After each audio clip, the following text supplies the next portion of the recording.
आप सभी को बहुत बहुत नमस्कार। मैं मयंक लाहौटी आप सभी का योगार्थ पे तहे दिल से स्वागत करता हूँ।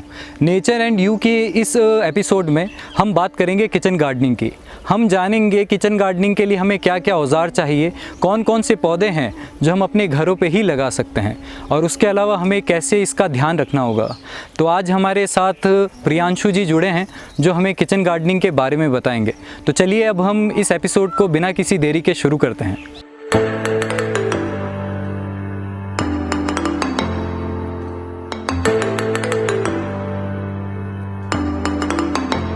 तो आइए हम प्रियांशु जी और सुरेंद्र जी से जानते हैं।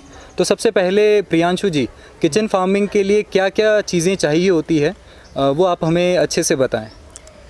जैसे कि मयंक जी, किचन फार्मिंग के लिए आपको मालूम ही होगा घर की चीज़ें ज़्यादा यूज़ आ जाती है जी। जैसे पुरानी घर में कोई बाल्टी वगैरह, कट्टा वगैरह, कोई अच्छे से पुराना पॉट वगैरह हो तो उनको अपन ऊपर छत पे रख कर हल्का सा होल का रखना है उसके अंदर, जैसे पानी ड्रेनेज के लिए, पानी ड्रेनेज के लिए उसके अंदर कोकोपिट, वर्मी कंपोस्ट और कोई कीड़ा वगैरह नहीं लगे उसके लिए ऑर्गेनिक नीम की खल जी वो मिक्स करके, और मार्केट के अंदर बीज सब जगह अवेलेबल होता ही है जी। तो जिस सीज़न के हिसाब से, सीज़न के पर्पज़ से आप उन किचन फार्मिंग के लिए बीज वगैरह लगाओ और अपने अच्छी ऑर्गेनिक सब्जियां वगैरह घर में मिल जाएगी। जी। और औजार हमें क्या क्या चाहिए होंगे, क्योंकि ज़्यादातर व्यूअर्स को नहीं पता कि घर पे जब हम किचन फार्मिंग करते हैं तो कौन कौन से औजार होते हैं जो हमारे लिए बहुत हेल्पफुल होते हैं, जो नीडेड होते हैं। तो आप उसके बारे में भी थोड़ा सा हमें बताएं। सबसे बेस्ट तो इनको पानी देने के लिए होता है। कुछ लोग क्या करते हैं, जैसे पानी का जग में से भरा और उसको बीज डालने के बाद ऊपर से डाल देते हैं, उससे क्या बीज डैमेज होता है, इधर उधर हो जाता है तो उसको लगने में समस्या आती है। तो उसके लिए अच्छा सा जार होना चाहिए या स्प्रे बॉटल होनी चाहिए। स्प्रे बॉटल जी, उससे आराम से अपन स्प्रे कर सकते हैं जी। और वो बीज को कुछ इधर उधर होने से कोई परेशानी नहीं हो, वो एक जगह रहे और अच्छे से उसको जगह मिले और अच्छे से लग सके। बिल्कुल। और उसके साथ खुरपी वगैरह गोडाई करने के लिए और अपने ये कटिंग करने के लिए अच्छी सी जो किचन गार्डन के लिए और पेड़ पौधों के लिए कैंची आती है, उसका यूज़ करना पड़ता है। जी।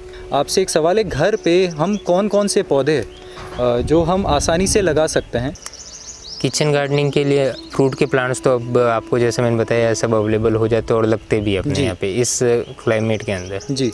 और अपने यहाँ पे सब्जियों का रहता है, जैसे सब्जियों के अंदर सीजन के हिसाब से, जैसे आने वाली सर्दी के सीज़न में गोभी, पत्ता गोभी, मटर, गाजर, मूली वगैरह ये आराम से और अच्छे से किचन गार्डन ऊपर छत पे या छोटी सी कहीं पे भी आस पड़ोस में जगह हो तो अपन डेवलप कर सकते हैं जी। तो सुरेंद्र जी, एक सवाल मैं आपसे भी पूछना चाहता हूँ कि जैसे हम किचन गार्डनिंग में, हमें प्रियांशु जी ने बताया कि सीड्स हम मार्केट से ला सकते हैं। क्या ऐसा पॉसिबल है कि घर पे हम जो सब्जियां लेके आते हैं उसी सब्जी में से बीज निकाल के हम वो गमले में या लगा दें और वो पनप जाएं? घर पे अपन जो सब्जियां लेके आते हैं उसमें क्या होता है, वो सब्जी पूरी पकी हुई नहीं लेके आते हैं। अपन जो बाजार में खाने के लिए लेके आते हैं वो थोड़ी कच्ची सब्जी होती है जी। पूरी पकी होती है, फिर वो खाने के लिए नहीं होती, वो बीज के पर्पज से वो किसान के पास मिलेगी। अच्छा। अपन बाजार से जो खाने के लिए लेके आते हैं उसमें बीज पॉसिबल नहीं। हाँ। वो बीज पूरा पका हुआ नहीं होगा, वो बीज कच्चा होगा तो वो उगेगा नहीं।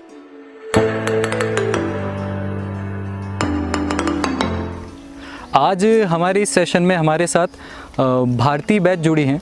भारती योगा ट्रेनर है, साथ ही में स्कूल में टीचर हैं। हमारे साथ दिव्या दवे हैं जो स्कूल में टीचर है। उसके बाद हमारे साथ तेज कंवर जी भाविसा हैं जो जोधपुर की जानी मानी योग प्रशिक्षिका हैं। और उसके बाद हमारे साथ पूजा लाहौटी है, पूजा CA प्रोफेशनल है। साथ ही में हमारे साथ पायल हैं, पायल एडवोकेट है, साथ में योगा ट्रेनर है। और गरिमा जी हैं जो बैंक में जॉब करते हैं। तो आज ये सब हमारे साथ जुड़े हैं आज इस एक्सपीरियंस को लेने के लिए किचन गार्डनिंग के। तो आई होप उन सभी को अच्छा लगे और ये सभी यहाँ से सीख के जाएं। और सबसे पहले ये कोकोपीट लेंगे अपन, कोकोपीट के साथ ये वर्मी कंपोस्ट मिक्स करेंगे। किचन गार्डन के अंदर क्या होता है, कुछ अपन को बीज लेके कुछ पौध तैयार करनी पड़ती है, उसको फिर शिफ्ट करनी पड़ती है अपन को बड़े पॉट में या फिर ज़मीन के अंदर, जैसे टमाटर, गोभी, मटर, बैंगन और पत्ता गोभी। वैसे अपन ये बैंगन का और पत्ता गोभी और टमाटर, गोभी इनका अपन आज करेंगे। तो इसके अंदर ये सबसे पहले अपन कोकोपीट और वर्मी कंपोस्ट को मिक्स करेंगे, फिर इनको इस पॉली ट्रे के अंदर डालेंगे।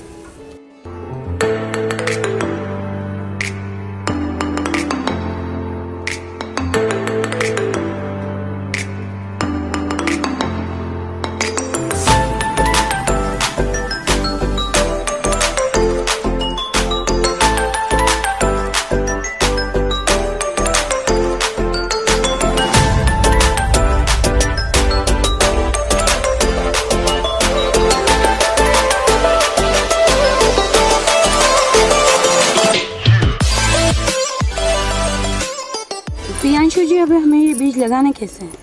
जैसे अभी अपने पास ये पत्ता गोभी का बीज है, तो इस बीज को लेके एक साइड में ऐसे लेके अपने इनके बीच में लगा के थोड़ा सा, इसको ज़्यादा दबाव नहीं देना है, हल्का सा इनको यहाँ पे बंद कर देना है। ऐसे ये पत्ता गोभी का लगाएंगे। जैसे अब आपके पास ये गोभी, तो गोभी के बीज को थोड़ा सा यहाँ से एज इट इज़ वो पत्ता गोभी के बीज के जैसे लगाना है।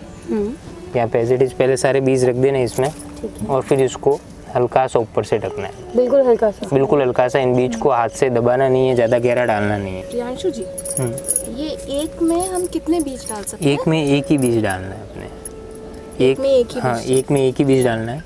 प्रियांशु जी, इसे ग्रो करने में कितना टाइम लगेगा? ग्रो करने में ये बीज डालने के बाद आपको 1 वीक या फिर 10 दिन, गर्मियों के अंदर, वही सर्दियों के अंदर आपको 15 से 20 दिन लगेंगे ग्रो करने में। उसके बाद इनको कोकोपीट में से, इस पौध को इस पॉली बैग में से निकाल कर आप किसी बड़े पॉट में या फिर ज़मीन के अंदर शिफ्ट कर सकते हैं। उसके बाद इसकी फ्रूटिंग में भी टाइम लगेगा 10 से 15 दिन।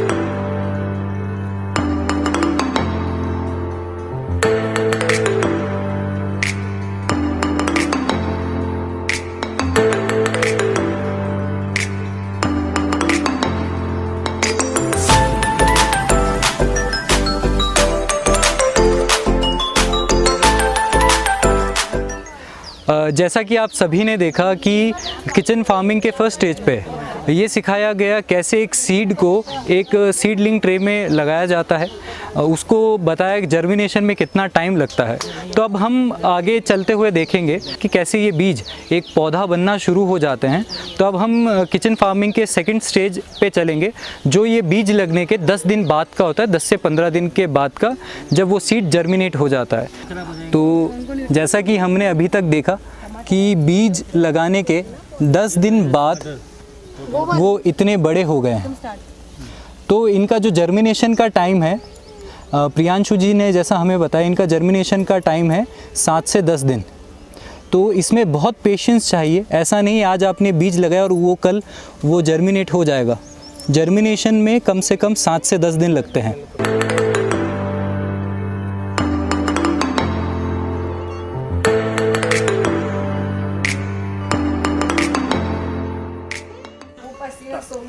तो प्रियांशु जी, एक सवाल और आता है कि एक किचन गार्डनिंग में एक सीज़न में एक पौधा कितने वेजिटेबल्स देता है, कितने फ्रूट्स देता है? आप हमें थोड़ा सा इस पे इंफॉर्मेशन दें। जैसे मैं टमाटर का बताता हूँ, तो टमाटर की एक पौध पे 7 से 8 पीस लग जाते हैं जी। और बैंगन हो गया, बैंगन पे 15 से 20 के आसपास लग जाते हैं जी। और गोभी और पत्ता गोभी हुई तो उनके पौध के ऊपर और पौधे के ऊपर एक ही गोभी लगेगी और एक ही पत्ता गोभी लगेगी। तो इनका लाइफ क्या है? जैसे एक टमाटर का पेड़ है, तो वो कितने समय तक एक गमले में हम लगा देते हैं, कितने समय तक वो फल देता है? और जैसे बैंगन है, वो कितने समय तक फल देता है? टमाटर का हो गया तो 10 महीने आराम से चलता है और बैंगन भी 10 महीने आराम से चलता है। 10 मंथ तक वो अपने फ्रूट भी देगा और अपने पौधा भी जीवित रहेगा। हाँ, मतलब इनका जो टाइम पीरियड है वो लगभग 8 महीने से लेके 12 महीने के बीच में रहता है। डिपेंड करता है हम कैसे केयर करते हैं जी।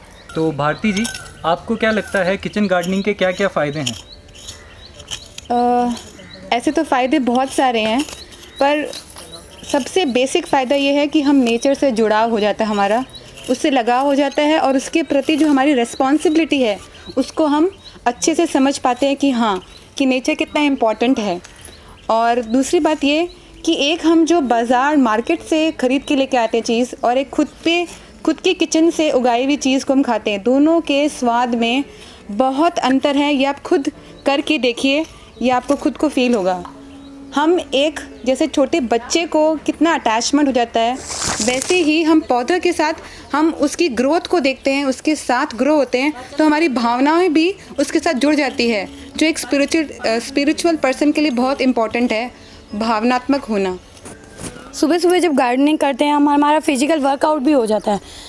आप 1-2 घंटे गार्डनिंग को दीजिए, आपका ऐसे ही वर्कआउट हो जाएगा, आपको पता भी नहीं चलेगा। इससे आपको इतनी खुशी मिलेगी, स्ट्रेस लेवल आपका दूर होगा, आप खुश रह पाएंगे आराम से। इस लॉकडाउन में जहाँ हम लोग सब अपने घर में कैद हैं, हम लोगों को किससे ज़्यादा घुलना मिलना नहीं है, वहाँ स्ट्रेस लेवल बहुत बढ़ जाता है। तो गार्डनिंग से हम अपना स्ट्रेस लेवल बहुत कम कर सकते हैं, हम नेचर से जुड़ सकते हैं। जब पौधे को देखते हैं ना, छोटे से हम लगाते हैं और उसके बाद वो बड़ा होता है, तो वो देखने से और गार्डनिंग करने से मेरे को बहुत खुशी मिलती है। और किसान की मेहनत भी पता चलती है, वो कितनी धूप में, बारिश में, हर मौसम में बहुत मेहनत करते हैं। हम अगले वीडियो में फिर मिलेंगे नेचर एंड यू की सीरीज़ में। तब तक आप सभी हमारे साथ बने रहें। सभी को धन्यवाद।